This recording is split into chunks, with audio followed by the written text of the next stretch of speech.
మొన్న కురుస్తున్న ఈ వరదల వల్ల మనకి నందిగామ నుంచి ఐతవరం వెళ్ళే మార్గమధ్యంలో ఈ ఏదైతే మున్నేరు ఉందో రివర్ అది బాగా పొంగి నేషనల్ హైవేని కవర్ చేసింది. నేషనల్ హైవే 65 దీని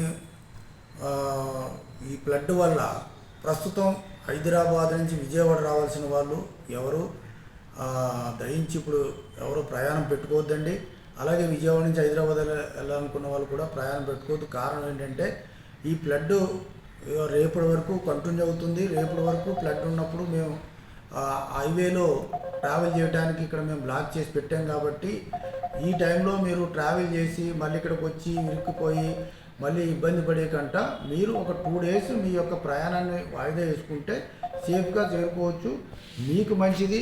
ఎందుకంటే ఎన్ని రిస్క్ చేసి వెళ్ళినా ఎక్కడో ఒక చోట ఇరుక్కుపోతారు. మీరు అక్కడ సూర్యాపేట దగ్గర, కోదాడ దగ్గర, తర్వాత ఇక్కడ మన నందిగామ దగ్గర ప్రతి చోట ఈ ఫ్లడ్ అనేది ఫ్లో అవుతుంది. కాబట్టి మీరు ఈ టైంలో జర్నీ చేయటం వాయిదా వేసుకోవాలని ఈ మీడియా ముఖ్యంగా మిమ్మల్ని రిక్వెస్ట్ చేసుకుంటున్నాను.